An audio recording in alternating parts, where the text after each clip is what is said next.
নমস্কার বন্ধুরা, welcome back to my channel WB dream tuition.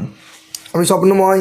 আজ এসেছি তোমাদের দশম শ্রেণীর কোর্সের দেখি 1.1 অর্থাৎ চ্যাপ্টার প্রথম চ্যাপ্টার প্রথম অধ্যায়ের লাস্ট পার্ট অর্থাৎ থার্ড পার্ট নিয়ে। দেখো, একের দুটো পার্ট তোমাদের কিন্তু একচল বিশিষ্ট দীঘা সমীকরণের কোর্সে থেকে 1.1 আমি কিন্তু শেষ করেছি। যদি কেউ দেখে না দেখো, অতি সত্বর যেন তোমরা ওই ভিডিওটা দেখে নাও, ওই দুটো ভিডিও দেখে নাও, তাহলে একচল বিশিষ্ট দীঘা সমীকরণ একদম বেসিক থেকে একদম নিখুঁতভাবে শিখতে পারবে। একদম ফুল ডিটেলসে নিখুঁত কনসেপ্ট ওয়াইজ আমি পুরো কিন্তু ক্লিয়ার করেছি, পুরো কনসেপ্ট ক্লিয়ার করেছি, যাতে তোমাদের এক ফোঁটা বুঝতে না অসুবিধা হয়।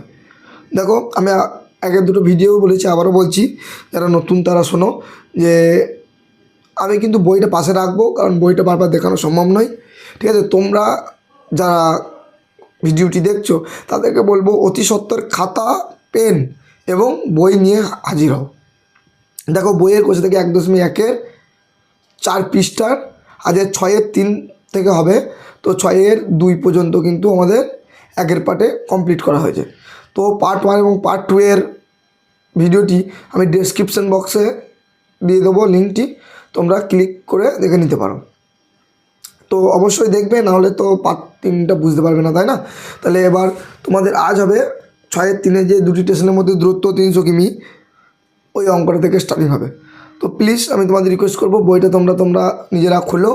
ঠিক আছে, আমার বইটা বারবার সামনে রাখা সম্ভব নয়। বেশ, দেখো তোমরা সকলে বলবে, তোমরা যদি বলো যে আমাকে বোর্ডে করাতে হবে, তো বোর্ডেই করাতে হবে। কিন্তু বোর্ডে কী বলো তো, বোর্ডে বইটা ধরে কোশ্চেনটা পড়া, যেহেতু তোমার কোশ্চেনটা পড়ে উত্তর করতে হয়, তো বোর্ডে করাটা একটু ডিফিকাল্টি বটে। বেশ, দেখো আর কথা বাড়াচ্ছি না, তো শুরু করছি।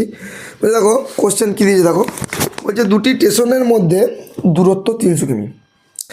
একটি ট্রেন প্রথম স্টেশন থেকে সমবেগে দ্বিতীয় স্টেশনে গেল। ট্রেনটির গতিবেগ ঘন্টায় 5 কিমি বেশি হলে ট্রেনটি দ্বিতীয় স্টেশন থেকে যেতে 2 ঘন্টা সময় কম লাগবে। তাহলে আমরা কি ট্রেনটার গতিবেগ জানতে পারলাম না? তো আজ আমার ঠান্ডা খুব লেগে যাবে, গলাটা একটু ডিস্টার্ব করছে, গলাটা একটু খারাপ, তো মানিয়ে নিও। দেখো, আমরা করবো 6-3 অঙ্কটা। তো 6-2 পর্যন্ত আমরা শেষ করেছিলাম। দেখো, তাহলে আমরা ট্রেনের গতিবেগ বলে নাই, তাহলে ধরি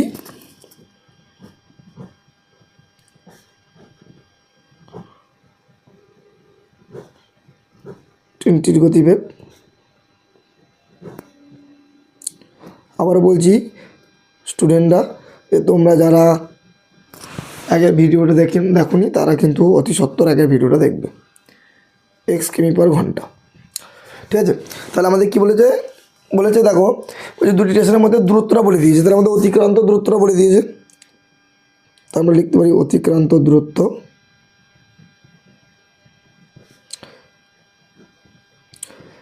ডিস্টেন্সটা বলে দিয়েছে, তাই তো? অতিক্রান্ত দূরত্ব কত বলেছে? 300 কিমি। তারপরে কোশ্চেন কী বলেছে দেখো, দুটি স্টেশনের মধ্যে দূরত্ব বলে দিয়েছে। যদি একটি ট্রেন প্রথম স্টেশন থেকে সমবেগে দ্বিতীয় স্টেশনে গেল, তাহলে নিজেরা যে জায়গায় বাড়ি তাদের দুটো স্টেশন কল্পনা করো মনে মনে, দেখো জিনিসটা বুঝতে সুবিধা যাবে। তো বলছে 300 কিমি যেতে তাহলে ট্রেনটি কত সময় লাগবে? তাহলে দেখো 300 কিমি যেতে ট্রেনটির সময় লাগবে,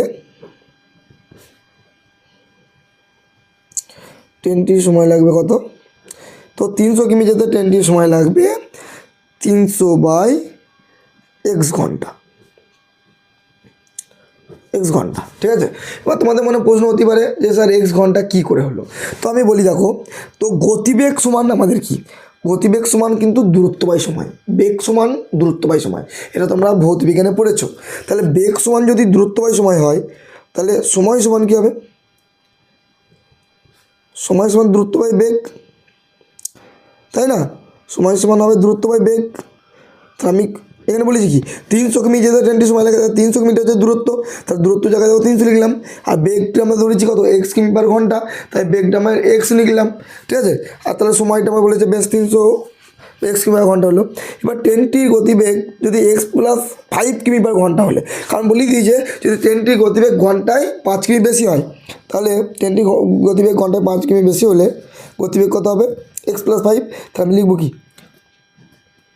ট্রেনটির গতিবেগ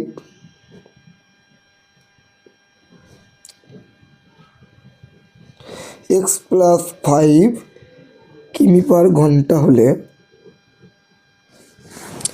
তাহলে 300 কিমি যেতে কত লাগবে সময়, তাহলে 300 কিমি যেতে ট্রেনটির সময় লাগবে, একটার মতো সেম কেস, কত লাগবে, সে অতিক্রান্ত দূরত্ব ধরো চেঞ্জ হয়নি, শুধু গতিবেগটা চেঞ্জ হয়েছে। তাহলে 300 বাই এক্স প্লাস 5 দূরত্ব বাই আমাদের গতিবেগ করে দিলাম সময় সমান, ঠিক আছে। এবার তাহলে কি বলেছে, তাহলে যদি হয় এক্স প্লাস 5 যদি মানে অর্থাৎ ঘন্টা যদি 5 কিমি বেশি হয়, তাহলে ট্রেনটি দ্বিতীয় স্টেশনে যেতে 2 ঘন্টা সময় কম লাগবে। তাহলে শর্তে কী হবে বা শর্ত অনুসারে কী হবে, শর্তে কী হবে, এই প্রথম কাপে যে সময়টা লেগেছে আমাদের দেখো 300 বাই এক্স, তার থেকে 2 ঘন্টা সময় কম লাগবে, 300 বাই এক্স প্লাস 5-এর 2 ঘন্টা কম সময় লাগবে বাই 2, ঠিক আছে। এই তো এইটা আমাদের কেস। তো দেখো আমাদের যদি আমি 300 কমন নিলি, লসও করলেও হবে, বড় হবে, 300 কমন নিলেই ভালো। 300 কমন নিলে কী হবে, 1 by x minus 1 by x plus 5 সমান 2, তাই না। তো 300টা গুণ আছে দেখলে ভাগ করে দেবো, তো আর এইটা এক্স ইন্টু এক্স প্লাস 5 লসও করবো, তাহলে এক্স প্লাস 5 ভগ্নাংশের অঙ্ক করছে আর কি, মাইনাস এক্স সমান 2 বাই কি 300। তো কাটাকাটি যদি করি দেখো 2 একে 2, 2 150 300, তাহলে দেখো ওপরটা প্লাস এক্স মাইনাস এক্স কেটে গেল, ওপরটা হলো 5 আর নিচেরটা হলো এক্স স্কোয়ার প্লাস 5x সমান 1/150, ঠিক আছে। তো কোনাকুনি যদি গুণ করি তাহলে কী হবে, এক্স স্কোয়ার প্লাস 5x সমান 750। এবার 750টা যদি এদিকে আসে তাহলে কী হবে, x square plus 5x minus 750 সমান কত, 0। তাহলে এটাই তো আমাদের দ্বিঘাত সমীকরণে পরিণত করতে বলেছে। তাহলে লিখব কি, অতএব নির্ণীয় দ্বিঘাত সমীকরণ,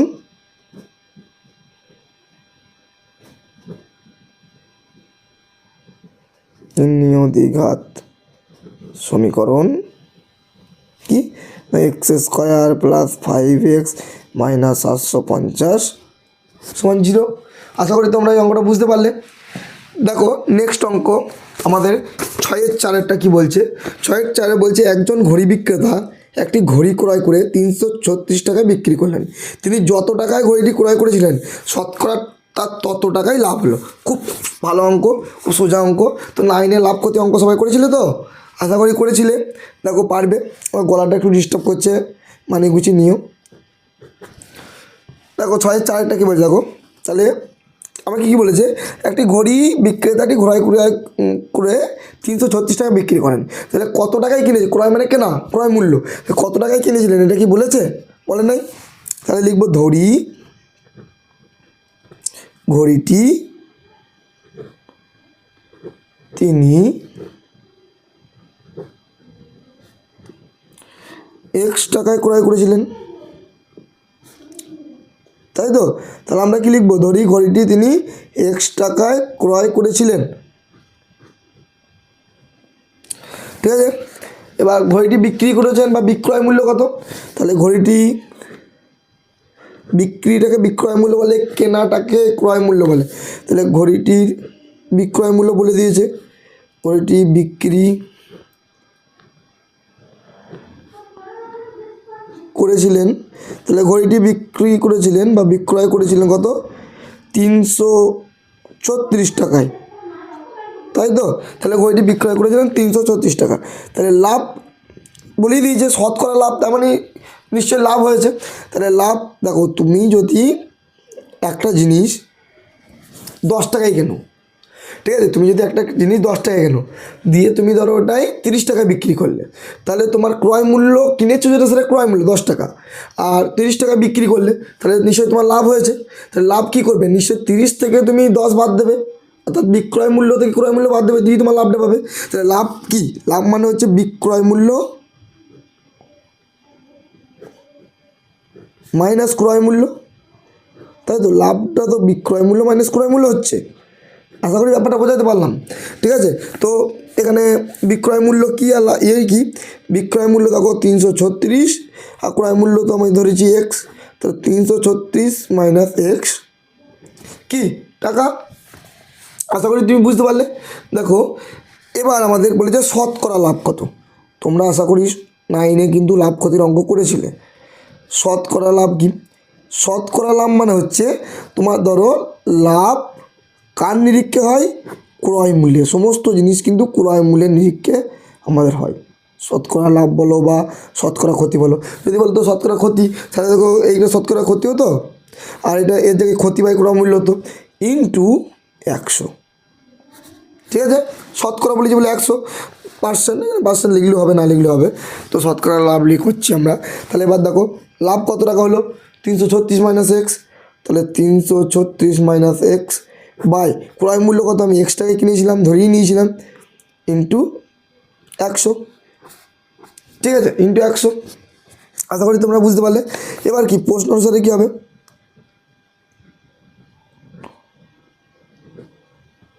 প্রশ্ন অনুসারে কী হবে?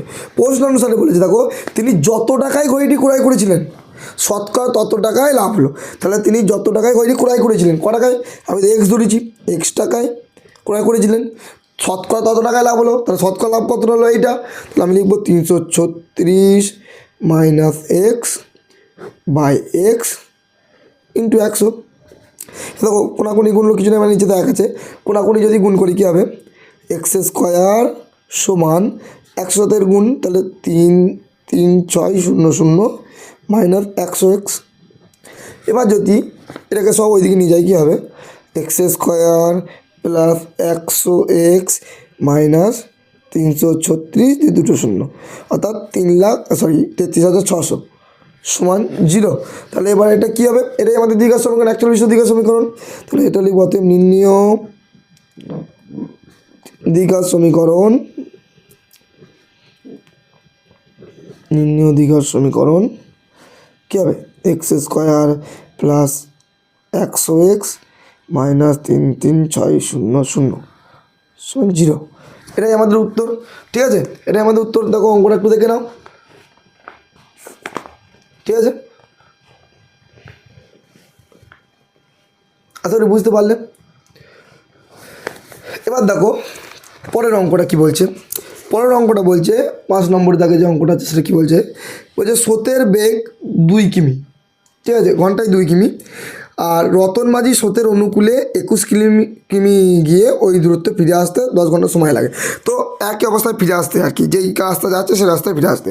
তো এটা দেখো স্রোতের অনুকূল প্রতিকূলের অঙ্ক। এটা আশা করি তোমরা 9-এ এরকম অঙ্ক টাইপের করেছিলে। কিন্তু দেখো এই অঙ্কগুলো কিন্তু স্রোতের অনুকূল প্রতিকূল যে অঙ্কগুলো দেয় না, সেগুলো কিন্তু খুব ইম্পর্টেন্ট অঙ্ক হয়। তোমাকে স্রোতের অনুকূল প্রতিকূলের অঙ্কগুলো আমি কিন্তু বিশাল ডিটেলসে করাচ্ছি, তুমি একটু ভালো করে ফোকাস করো। তো এইটার দিকে সবসময় বলছি, স্রোতের অনুকূল আর প্রতিকূলের অঙ্কগুলো যেগুলো থাকে সেগুলো কিন্তু তোমার কী হয়? খুব ইম্পর্টেন্ট অঙ্ক হয়। তাহলে এটা আমাদের কী হলো? এবার 6-এর 5-এর দাগের অঙ্ক করছি। তাহলে কোশ্চেনটা আরেকবার দেখো তোমরা। বলছে স্রোতের বেগ ঘন্টায় 2 কিমি হলে, ধরো স্রোত, ঠিক আছে? স্রোত দিচ্ছে, নদীতে স্রোত দিচ্ছে, ধরো স্রোতটা এইদিকে দিচ্ছে, ঠিক আছে? স্রোতটা এই দিক থেকে এইদিকে দিচ্ছে। এবার এইদিকে ধরো এখানে নৌকা আছে, নৌকা ধরো, ঠিক আছে? যেমন হলো আর কি ছবি। তো নৌকা হলো, তো বলছে দেখো এইদিকে যদি স্রোত দেয় তাহলে নিশ্চয়ই আরামসে যেতে পারবে। তো বলে দিয়েছে স্রোতের বেগটা বলে দিয়েছে ঘন্টায় 2 কিমি, কিন্তু আমাদের কি নৌকার বেগ বলেছে? নৌকার বেগ তো বলেনি। তাহলে স্রোতের সাথে নৌকাও যাবে। তাহলে এবার ধরি আমাদের নৌকার বেগ যখন বলিনি, তাহলে ধরি নৌকার বেগ কত? নৌকার বেগ x কিমি পার ঘন্টা, তাই তো? নৌকার বেগ x কিমি পার ঘন্টা। এবার দেখো স্রোতের অনুকূলে, অনুকূল বলতে যে দিকে স্রোত দিচ্ছে সেই দিকটাকে বোঝাচ্ছে। তাহলে দেখো নৌকার বেগ আবার স্রোতের বেগ, নৌকাটা তো স্রোত তো একটু ঠেলে নিয়ে যাচ্ছে। তুমি দেখবা স্রোতের অনুকূলে যদি কোনো দিন ভাগীরথী নদী অর্থাৎ গঙ্গা নদীতে স্নান করো, তো দেখবা যে স্রোতে তুমি যদি সাঁতার জানো, তাহলে তুমি যতটা সাঁতারে এফোর্ট দিচ্ছ, স্রোত কিন্তু স্রোতের যতটা বেগ আছে স্রোতও কিন্তু ততটা এফোর্ট দিচ্ছে, তাহলে ফলে তোমার কিন্তু সাঁতার কাটতে কোনো অসুবিধা হচ্ছে না, খুব তাড়াতাড়ি চলে যাচ্ছ। কিন্তু যখন স্রোতের প্রতিকূলে আসবে তখন দেখবে তোমাদের কিন্তু খুবই দম লাগবে, ঠিক আছে, বা কষ্ট হবে। স্রোতের প্রতিকূলে স্রোতের বেগটাকে এড়িয়ে তোমার বেগটাকে কিন্তু আনতে হচ্ছে। তাহলে নৌকার বেগ কি x কিমি/ঘন্টা হলে স্রোতের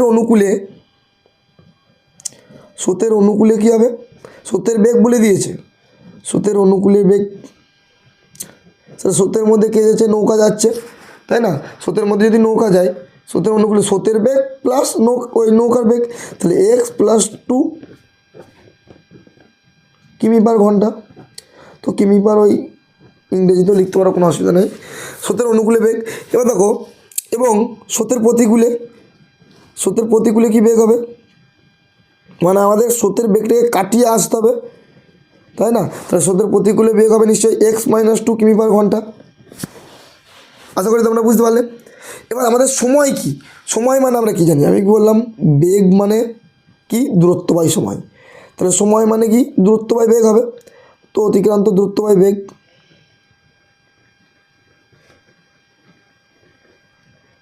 অতিক্রান্ত দূরত্ব বাই বেগ। তো অতিক্রান্ত দূরত্বটা বলে দিয়েছে, দেখো 21 কিমি গিয়ে আবার ফিরে আসছে, ঠিক আছে। তো এবার দেখো, আমি যদি লিখি 21 কিমি তো আমাদের অতিক্রান্ত দূরত্ব, তাহলে কি বলবো, স্রোতের অনুকূলে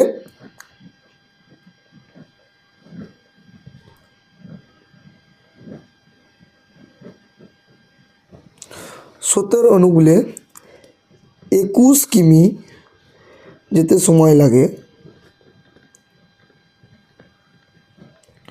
তো স্রোতের বেগ আমরা পেয়েছি x+2 কিমি/ঘন্টা। আবার স্রোতের আমরা মানে অতিক্রান্ত দূরত্বটাও পেয়ে জানি, তাহলে আমাদেরকে অতিক্রান্ত দূরত্ব বাই বেগ সময়, তাহলে কী বলবো, অতিক্রান্ত দূরত্ব কত, 21, আর বেগ কত, স্রোতের অনুকূলে x+2, তাহলে ঘন্টা, সময় এরকম ঘন্টা হলো। স্রোতের প্রতিকূলে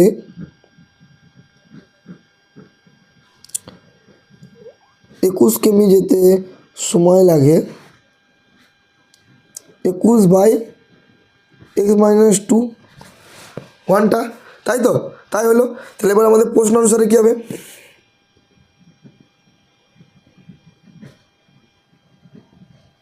প্রশ্ন অনুসারে কী হবে, দেখো প্রশ্ন অনুসারে বলে দিয়েছে যে স্রোতের অনুকূলে যাচ্ছে, যে আবার ওই অবস্থায় ফিরে আসছে, 10 ঘন্টা, ফিরে আসতে 10 ঘন্টা সময় লাগে। তাহলে দুটো মিলিয়ে আমাদের 10 ঘন্টা সময় লাগে, তাই তো। তাহলে আমাদের 21/x+2 প্লাস 21/x-2 সমান কত, 10 ঘন্টা। তো আমাদের 10 ঘন্টা সময় লাগছে। তাহলে দেখো এবার, তাহলে x+2 x-2 আমাদের কী হলো, লসাগু হলো, সমান 10, যেমন আছে লিখলাম। তাহলে 21 ইন্টু এর সাথে কেটে গেল, পুরো থাকলো এটা। তাহলে 21 into x-2 plus 21 into x+2, x-2 কেটে গেলে এর সাথে x+2 হবে। তো দেখো এটা, দেখো a+b সূত্র কি, a²-b², এটা করে দিলাম, গুণ করলাম না। তো এর সাথে একবার এর গুণ করবো 21x মাইনাস 21 দুগুণে 42, আবার সাথে গুণ করবো 21x, 21 দুগুণে 42, তাহলে দেখো প্লাস 42 মাইনাস 42 কেটে গেলো, ঠিক আছে। তাহলে এবার ওপরটা কত হলো, 42x/x² - 4, তাই না, সমান 10, কোনাকুনি যদি গুণ করি কী হবে, 10x² - 40 সমান 42x। তো 42x যদি এদিকে আসে কী হবে, 10x² - 42x - 40 সমান 0। দেখো এইটাকে এইখানেই করে দিচ্ছি, আর ওপাতারা লাগাচ্ছি না। তো তাহলে এখানে যদি আমি 2 কমন নিই, তাহলে কী হবে, 5x² - 21x - 20 সমান 0। এবার 2টা গুণ হচ্ছে দেখলে ভাগ হয়ে যাবে, 0 সাথে ভাগ করে 0, তার মধ্যে পরে থাকবে কি, 5x² - 21x - 20 সমান 0। তাহলে এটাই অ্যান্সার আমাদের। তাহলে রাতে নির্ণয় দীঘার সমীকরণ কি, ওই 5x² - 21x - 0, ঠিক আছে, এটাই আমাদের উত্তর। তারপরে দেখো 6 অঙ্ক কি বলছে, 6 দাগে 6 অঙ্ক বলেছে, দেখো বলছে আমাদের বাড়ির বাগান পরিষ্কার করতে মহিম অপেক্ষা মসজিদে 3 ঘন্টা বেশি সময় লাগে। ভালো করে বুঝবে, আমাদের বাড়িতে বা আমার বাড়ি বাগান পরিষ্কার, নিজের বাড়ি ভাববা, তাহলে বিষয়টা বুঝতে সুবিধা হবে, সবসময় নিজেকে দিয়ে ভাববা। তাহলে আমাদের বাড়ির বাগান পরিষ্কার করতে মহিম অপেক্ষা মসজিদের 3 ঘন্টা বেশি সময় লাগে। তাহলে মহিম অপেক্ষা মসজিদের কত ঘন্টা বেশি সময় লাগে? 3 ঘন্টা। তারা উভয় একসঙ্গে কাজটি 2 ঘন্টায় শেষ করতে পারে। তাহলে এবার দেখো, মহিম অপেক্ষা মসজিদের 3 ঘন্টা সময় বেশি লাগে। তাহলে এবার মহিমের কত সময় লাগে বলে দিয়েছে? বলেনি। তাহলে আমাদের এটা কী ধরতে হবে? তাহলে ধরবো 6 দাগের অঙ্ক ধরি, মহিমের সময় লাগে, আর লিখলাম না মহিমের বাগান পরিষ্কার করতে সময় লাগে, আমি একবার লিখে দিলাম মহিমের সময় লাগে। তোমরা পারলে লিখবা মহিমের বাগান পরিষ্কার করতে সময় লাগে বলে লিখবা, ঠিক আছে? আমি লিখে দিলাম মহিমের সময় লাগে সমান এক্স, কি সময়? ঘন্টা, ঘন্টা দিয়ে দিয়েছে। তাহলে মসজিদের কি বলেছে? মসজিদের কি হবে? তাহলে মসজিদের সময় লাগবে কত? মহিমের যা লাগে মসজিদের তার থেকে 3 ঘন্টা বেশি সময় লাগে। তাহলে মসজিদের সময় লাগে কত হবে? এক্স প্লাস 3 ঘন্টা। তাই তো বলেছে বইয়ে যে মহিমে যা সময় লাগে মসজিদের কি তার থেকে 3 ঘন্টা বেশি লাগে। মনে রাখবা যে কোনো ভগ্নাংশের কাজে বা অঙ্কের কাজে সবসময় মোট কাজ সম্পূর্ণ কাজটাকে আমাদের 1 ধরতে হয়। তাহলে আমরা লিখব মনে করি মোট কাজ 1 অংশ, ঠিক আছে? সবসময় আমাদের কাজটা আমরা না জেনে থাকলে আমাদেরকে 1 অংশ ধরে নিতে হয়, এটা কিন্তু মনে রাখবা, ঠিক আছে?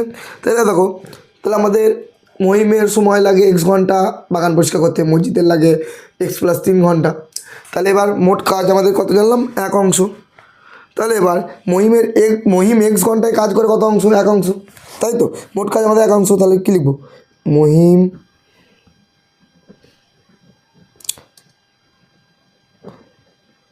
x ঘন্টায় কাজ করে 1 অংশ। তাহলে 1 ঘন্টায় কী করবে? 1 ঘন্টায় কাজ করবে নিশ্চয়ই, তাহলে 1/x অংশ, তাই তো? 1 ঘন্টায় কাজ করবে 1/1 অংশ। এবার মসজিদটা করবো, মসজিদ x প্লাস 3 ঘন্টায় কাজ করে, লিখিয়ে দিই, কাজ করে কত? 1 অংশ। তাহলে 1 ঘন্টায় কাজ করে 1/x প্লাস 3 অংশ, তাই না? তাহলে দেখো x ঘন্টায় কাজ করে যদি 1 অংশ হয় তাহলে 1 ঘন্টা নিশ্চয়ই 1/xই হবে, তাই তো তোমরা জানো। তাহলে তারা একত্রে 1 ঘন্টায় কাজটা কত সময় করবে? তাহলে মহিম ও মসজিদ আর কি, বা তারা একত্রে 1 ঘন্টায়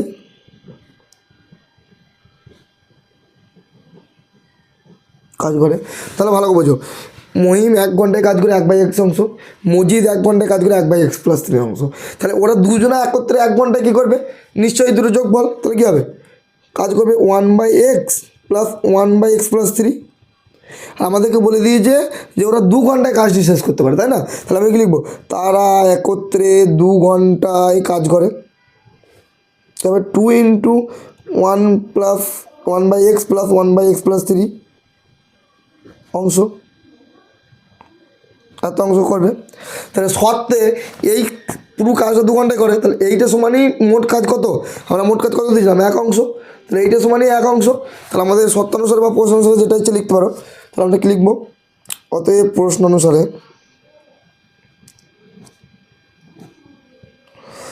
কী হবে? 2 × 1/x প্লাস 1/x প্লাস 3 সমান 1। মোট কাজ সমান 1 অংশ। তাহলে এবার দেখো 2টা গুণ হয়ে যাবে, দেখলে ভাগ হয়ে যাবে। তাহলে কী আসবে? এইটা লসও করবো x × x প্লাস 3, আর 2টা গুণ আছে ওইদিকে ভাগ করে দিলাম, মানে 1/2 হয়ে গেল। তাহলে এবার এইটা যদি লসও করি তাহলে x প্লাস 3 প্লাস x হলো, তো নিচেরটা আমাদের গুণ হলো x² প্লাস 3x, আর ওটা হলো কি 2x প্লাস 3 সমান কত? 1/2। এবার আমার দেখো কী হবে? x² প্লাস 3x সমান 4x প্লাস কত? 6। এবার দেখো এগুলো সবাই দিকে চলে আসবে। তাহলে কী হবে? x² plus 3x minus 4x minus 6 সমান 0। তাহলে কেসে কী দাঁড়াবে? x² মাইনাস x মাইনাস 6 সমান 0। তাহলে ইহাই হচ্ছে আমাদের অ্যান্সার, বা বলতে পারবো অতএব নির্ণীয় দ্বিঘাত সমীকরণ কি x square minus x minus y সমান 0, এটাই আমাদের নির্ণীয় দ্বিঘাত সমীকরণ, তাই না? এটা আমাদের নির্ণীয় দ্বিঘাত সমীকরণ। তারপরের অঙ্কটা দেখো আমাদের কী বলছে, তারপরের অঙ্কটা বলছে সাতের কী বলছে দেখো, দুই অঙ্ক বিশিষ্ট একটি সংখ্যা একক স্থানীয় অঙ্ক দশক স্থানীয় অঙ্ক অপেক্ষা 6 বেশি, তো অঙ্ক দেয় গুণফল সংখ্যাটির চেয়ে 12 কম। তো এই ধরনের অঙ্ক আর সত্যের অনুকূল প্রতিকূল অঙ্ক কিন্তু পরীক্ষায় খুব আসে, মাধ্যমিকে খুব আসে। তো এইগুলা কিন্তু তোমরা ভালো করে মনে রাখবে, ঠিক আছে? সত্যের অনুকূল প্রতিকূলগুলা, নিয়মগুলা, ফর্মুলাগুলা কীরকমভাবে করছি মনে রাখবে। তারপরে এই এক অঙ্কের সংখ্যা দশক স্থানীয় শতক স্থানীয় অঙ্কও দেয়, এগুলো মনে রাখবে। তাহলে কী বলছে, দু অঙ্ক বিশিষ্ট একটি সংখ্যা একক স্থানীয় অঙ্কটি দশক স্থানীয় অঙ্ক অপেক্ষা 6 বেশি। তাহলে ধর একক স্থানীয়টা বলেছে, দশক স্থানীয় যা হবে তার থেকে 6 বেশি। তাহলে আমরা দশক স্থানীয় তো কত জানি না, তাহলে দশক স্থানীয় ধরবো এক্স, আর একক স্থানীয় তাহলে কি হবে এক্স প্লাস 6, তাই তো বলেছে। একক স্থানীয় অঙ্কটি দশক স্থানীয় অঙ্ক অপেক্ষা 6 বেশি, তাহলে আমাদের দশক স্থানীয় অঙ্কটা তো জানি না। তাহলে দেখো আমাদের 7 অঙ্কটা দেখো, 7 থাকে, তাহলে কী লিখবো, ধরি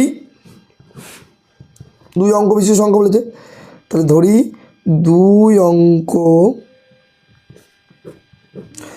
বিশিষ্ট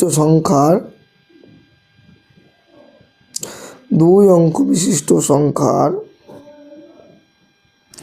দশক স্থানীয় অঙ্ক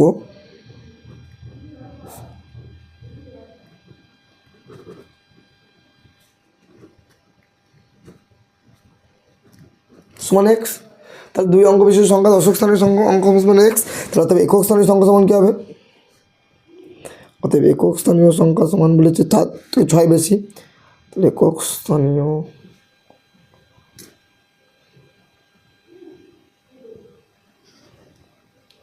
তাহলে দশক স্থানীয় অঙ্ক অপেক্ষা 6 বেশি, তো দশক স্থানীয় অঙ্ক যদি এক্স হয় তাহলে তার থেকে 6 বেশি এক্স প্লাস 6, ঠিক আছে?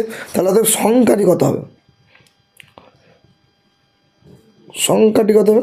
সংখ্যাটি তাহলে কী হবে, সংখ্যাটি দেখো, তাহলে সংখ্যাটি কিন্তু আমাদের এই দশক স্থানীয় সাথে 10 গুণ প্লাস একক স্থানীয় অঙ্ক মানে এক্স প্লাস 6, এবার 10x প্লাস এক্স প্লাস 6 মানে 11x প্লাস 6। এবার হয়তো অনেকের মনে প্রশ্ন জাগছে যে স্যার এইরকমভাবে কেন করলো, যে দশক স্থানীয় সাথে এক্স গুণ করে দিল, দশক স্থানীয় এক্সের সাথে 10 গুণ করে দিল, দিয়ে প্লাস একক স্থানীয়টা করে দিল। ধরো আমি একটা কথা বলছি, এখানে ভালো করে মন দিয়ে দেখো, তাহলে আমি এক জায়গাটা রাফ করে নিলাম, রাফ করলাম। ধরো আমি একটা সংখ্যা বলছি, ধরো 52, কি 52, এই 52-র মধ্যে 2টা হচ্ছে কি একক স্থানীয় অঙ্ক, 5টা হচ্ছে কি দশক স্থানীয় অঙ্ক। তাহলে একক স্থানীয় অঙ্ক 2 আর 5টা হচ্ছে কি আমাদের দশক স্থানীয় অঙ্ক। তাহলে এটা একক স্থানীয় অঙ্ক, এটা হচ্ছে দশক স্থানীয় অঙ্ক। তাহলে ধরো একক স্থানীয় অঙ্ক কী বললাম 2 আর এটা 5, তাহলে এটা 2 আর 5। এবার এটা 52 কী করে হলো, নিশ্চয়ই 5-এর সাথে 10 গুণ করে তার সাথে 2 যোগ করি তবেই তো 52টা হলো। তাহলে কোনো একটা 2 অঙ্কের সংখ্যা করতে গেলে দেখো যে কোনো ভাবো 23, তাহলে একটা সংখ্যা 23 একটা সংখ্যা 2 অঙ্কের, তাহলে দেখো 2-এর সাথে 10 গুণ করেছে, তার সাথে দেখো 3 যোগ করেছে, তো তাই তো হয়। তা দশকের সাথে 10 গুণ করে 2-এর সাথে যোগ, যদি ধরো এটা শতক পর্যন্ত থাকতো, তাহলে ধরো এটা আছে ধরো শতক পর্যন্ত, যদি ধরো এক্স ওয়াই জেড, এক্স হচ্ছে একক স্থানীয় অঙ্ক, ওয়াই হচ্ছে দশক স্থানীয় অঙ্ক এবং জেড হচ্ছে শতক স্থানীয় অঙ্ক, তাহলে সেই ক্ষেত্রে সংখ্যাটা কী হবে, সংখ্যাটি হবে জেডের সাথে 100 গুণ প্লাস ওয়াইয়ের সাথে 10 গুণ প্লাস এক্স। কারণ কি আমাদের শতকে ঘরের যে অঙ্ক হবে তার সাথে 100 গুণ হবে, যে দশকে ঘরের অঙ্ক থাকবে তার সাথে 10 গুণ হবে, আর যে একক ঘরের অঙ্ক থাকবে তার সাথে সেটাই থেকে যাবে। মানে দেখো আমি যদি বলি ধরো 123 একটা সংখ্যা, কত 123, তাহলে 3টা হচ্ছে কি আমাদের একক স্থানীয় অঙ্ক, 2টা দশক আর একটা শতক। তাহলে দেখো আমাদের কী করে হয়েছে, দেখো 1-এর সাথে 100 গুণ করেছি প্লাস 2-এর সাথে দেখো 10 গুণ করেছি প্লাস 3 করেছি, তাই তো। তাহলে আমাদের কী হবে 100 প্লাস 20 প্লাস 3, তাহলে 120 প্লাস 3 করো, দেখো আমাদের 123 হয়ে যাচ্ছে।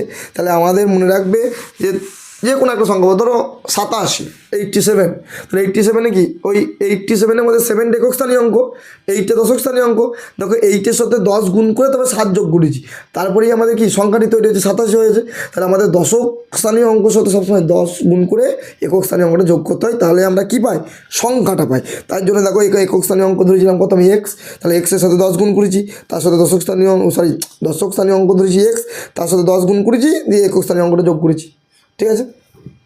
আশা করি তোমরা বুঝতে পেরেছো। তাহলে এবার কী বলেছে কোশ্চেনে, কী বলেছে দেখো কোশ্চেনে, তাহলে আমাদের এবার স্ট্রাকচার তৈরি করে ফেলেছি। এবার প্রশ্ন অনুসারে মানে কোশ্চেনে যে বলেছে সেই অনুযায়ী আমাদের কী হবে তৈরি হবে। কী বলেছে যে অঙ্কদ্বয়ের গুণফল সংখ্যাটির চেয়ে 12 কম। তাহলে আমাদের সংখ্যাটি কত বেরোলো 11x + 6, এটা আমাদের সংখ্যা। আর অঙ্কদ্বয় কী কী, একটা এক্স আর একটা x + 6। তাহলে অঙ্কদ্বয়ের গুণফল মানে x × x + 6, অঙ্কদ্বয়ের গুণফল সংখ্যাটির থেকে, সংখ্যাটি কত 11x + 6, তাতে কত কম 12 কম, তাহলে -12। আশা করি বুঝতে পারলে। দেখো এবারে করি গুণ কবে x² + 6x, আর এটা কত হবে 11x + 6 -12। তাহলে কী হবে x² + 6x সমান কি 11x - 6, কারণ +6 -12 যদি আমাদের যোগ বিয়োগ করি তাহলে -6 হচ্ছে, কারণ বড় চিহ্ন বসছে। এবার এইগুলো সব এইদিকে চলে আসবে, কত হবে তাহলে x² + 6x - 11x + 6 সমান 0। তাহলে দেখো কী হবে x² - 5x + 6 সমান 0। তাহলে এটাই আমাদের কি, এটাই আমাদের নির্ণয় অধিকার সমীকরণ। তাহলে আমি কী বলবো, অতএব নির্ণয় অধিকার সমীকরণ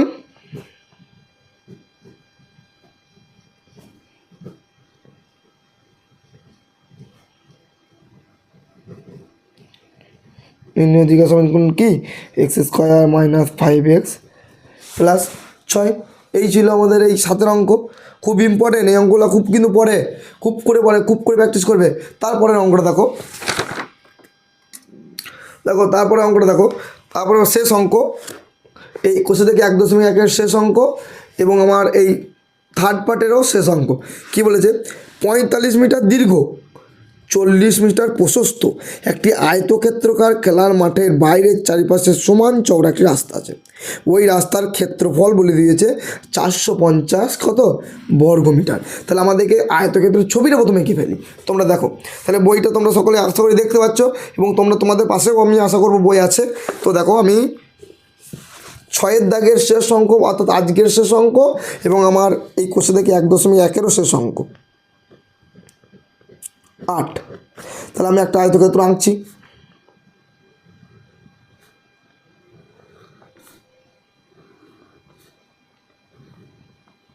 এটা আয়তক্ষেত্র, ঠিক আছে। তাহলে আমাদের দৈর্ঘ্য বলে দিয়েছে কত 45, এটাও 45, আর এটা প্রস্থ কত বলেছে 40, এটাও 40 বলে দিয়েছে। তারপরে বলেছে আয়তক্ষেত্রের খেলা মাঠের বাইরে, এটা আয়তক্ষেত্রের খেলার মাঠ ধরো, এর বাইরের চারপাশে সমান চওড়া একটা রাস্তা আছে। তাহলে এর পাশে একটা সমান চওড়া রাস্তা আছে, হলো না? ছবিটা এই দিকটা একটু ছোটোটা কম হয়ে গেল আর কি, তোমরা বুঝে নেবে, ঠিক আছে। আমি বোঝাচ্ছি, দেখো সুন্দর করে বুঝে যাবে। সমান চওড়া একটি রাস্তা আছে, তাহলে এটা ধরো একটা সমান চওড়া রাস্তা। তো আমাদের এই যে চওড়াটা কতটা সেটা কি আমরা জানি না, তাই না? এই চওড়াটা তো আমরা জানি না। তাহলে ধরে নেবো রাস্তাটি চওড়া হচ্ছে x মিটার। তাহলে এই দিকটা যদি x হয়, তাহলে এই দিকটাও সমান চওড়া রাস্তা বলেছে, তাহলে এই দিকটাও x হবে। আবার ধরি পোস্ত বরাবর যদি ভাবি, তাহলে এই দিকটাও x হবে, কারণ সমান চওড়া রাস্তা, তো এই দিকটাও x হবে, তাই না? চারিদিকে x হবে। ভালো করে বুঝবে ছবিটা, কিন্তু ছবিটা বুঝতে পারলে অঙ্ক হয়ে যাবে, ছবিটা বুঝতে পারলে অঙ্ক। আর আয়তক্ষেত্র ক্ষেত্রফল কি দৈর্ঘ্য প্রস্থ। তাহলে দেখো ভালো করে ভাবো, তো আমাদের এইটা ছিল আয়তকার একটা মাঠ, তার পাশে সমান চওড়া একটি রাস্তা আছে, ঠিক আছে। এইখানে দেখো এই ছবিটা একটু ভুলে গেল, ছবিটা এখানে একটু যেহেতু হাতে আঁকছি তো বুঝতেই পারছো। তো এই দিক চওড়া রাস্তা কতটা চওড়া আমি তো জানি না, তাহলে আমি এই ধরলাম রাস্তাটি ধরি x মিটার চওড়া। তাহলে এই দিকটা যদি x মিটার চওড়া হয়, এই দিকটাও x মিটার চওড়া, এরকমই x মিটার চওড়া, প্রস্থ বরাবর x মিটার চওড়া। তাহলে আমার দেখো অঙ্কটা ভালো করে বুঝবে। তাহলে আমাদের প্রথমে বলে দিয়েছে, সেটা করি যে আয়তকার মাঠটির দৈর্ঘ্য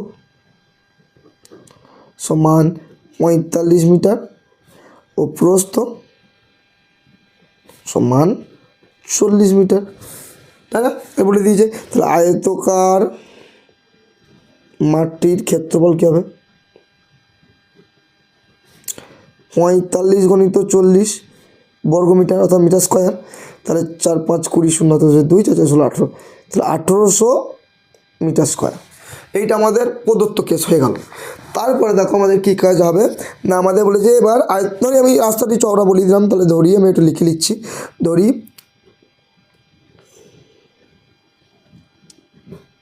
রাস্তাটি চওড়া সমান এক্স মিটার, তাই না? এবার দেখো রাস্তাটা যেহেতু এক্স মিটার চওড়া, তাহলে আমাদের দৈর্ঘ্য কী হবে, রাস্তা সহ, ঠিক আছে? এইটা আমাদের একটা আয়তকার বডি তৈরি হয়েছে রাস্তা সহ, ঠিক আছে? রাস্তা সহ আমাদের আয়তকার একটা বডি তৈরি হয়েছে, কারণ সমান চওড়া বলেছে। তাহলে রাস্তা সহ মাঠটির দৈর্ঘ্য, আয়তকার মাঠটির দৈর্ঘ্য কত হবে? আমাদের মাঠটির দৈর্ঘ্য ছিল 45, তাই না? আবার এই দিকটাও দৈর্ঘ্য এক্স হচ্ছে, তাহলে একটা প্লাস এক্স, আবার এই দিকটাও আমাদের এক্স হচ্ছে, তাহলে প্লাস এক্স। তাহলে কী হবে, এত মিটার, বা বলতে পারি 45 প্লাস 2x মিটার। আশা করি তোমরা ছবিটা বুঝতে পারলে, তাই না? বুঝতে পেরেছো তো? ছবিটা এই দিকটাও যদি এক্স হয়, এই দিকটাও তো এক্স, তাহলে একদম পুরোটা আমাদের একটা দৈর্ঘ্য হয়ে যাচ্ছে রাস্তা সহ। তাহলে 45 তো ছিল অলরেডি, এদিকে একটা এক্স, এদিকে একটা এক্স, ভালো করে বুঝতে হবে ব্যাপারটা। আবার এই দিক দিয়ে যদি আমি প্রস্থ বরাবর ভাবি, তাহলে দেখো এই দিকটা এক্স, আবার এই দিকটাও এক্স, কারণ সব চারিদিকে তো সমান বলেছে। আমাদের বলেছে সমান চওড়া বিশিষ্ট রাস্তা, মানে রাস্তা একদম চারিদিকটা সমান। তাহলে এই দিকটা যদি এক্স হয়, এই দিকটাও এক্স, এটাও এই পাশটাও এক্স। আমাদের এটা একটু ভুলে গেল, ছবিটা বলেই দিয়েছি তোমাকে আগে, ছবিটা একটু ভুলে গেল, তোমরা ভেবে নেবে। তো এবার রাস্তা সহ মাটির প্রস্থ কত হবে, 40 প্লাস এক্স মিটার। তাহলে 40 প্লাস এক্স মিটার হলে কত হবে, 40 প্লাস 2x মিটার। আমাদের এটা হলো। এবার রাস্তা সহ মাটির ক্ষেত্রফল তাহলে কত হবে, রাস্তা সহ মাটির ক্ষেত্রফল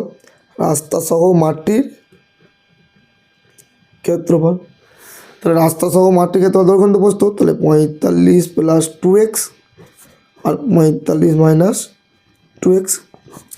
আমাদের ভালো করে বুঝবে, আমাদের ছবিটা দেখো, আমাদের রাস্তার ক্ষেত্রফলটা বলে দিয়েছে।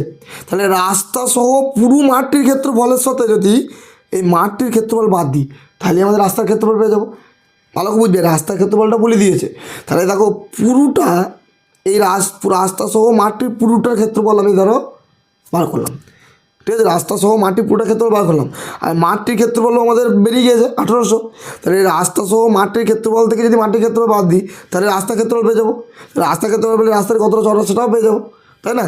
তাহলে এবার আমাদের এটা হচ্ছে পার্ট। তো রাস্তার ক্ষেত্রফল তো আমাদের বলেই দিয়েছে। তাহলে এবার আমাদের কি প্রশ্ন অনুসারে,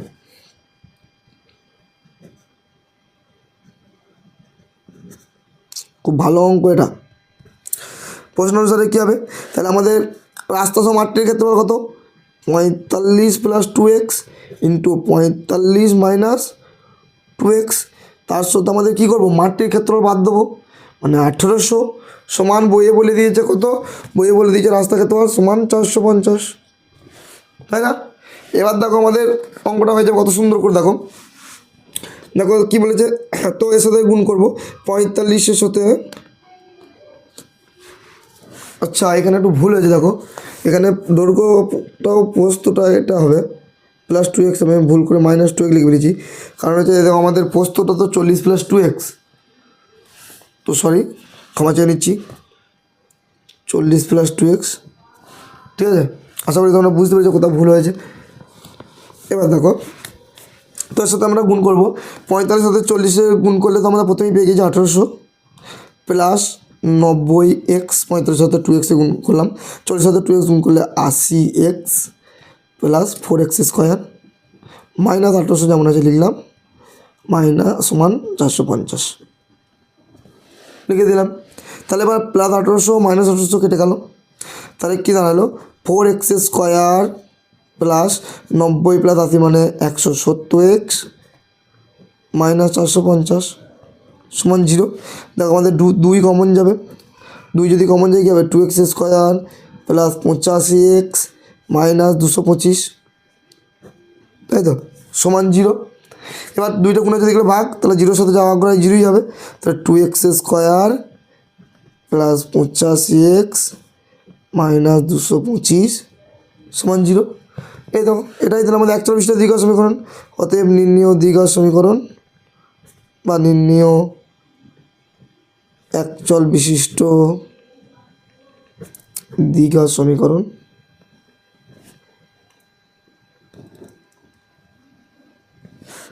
কী হবে? একচল বিশিষ্ট দ্বিঘাত সমীকরণ কী হলো? ওই 2x² plus 25x sorry 85x minus 225 সমান 0। তাহলে এইটাই ছিল আমাদের আজকের শেষ অঙ্ক এবং এই পাঠের এই চ্যাপ্টার অর্থাৎ এই অধ্যায় অর্থাৎ এই কোর্সে দেখি শেষ অঙ্ক।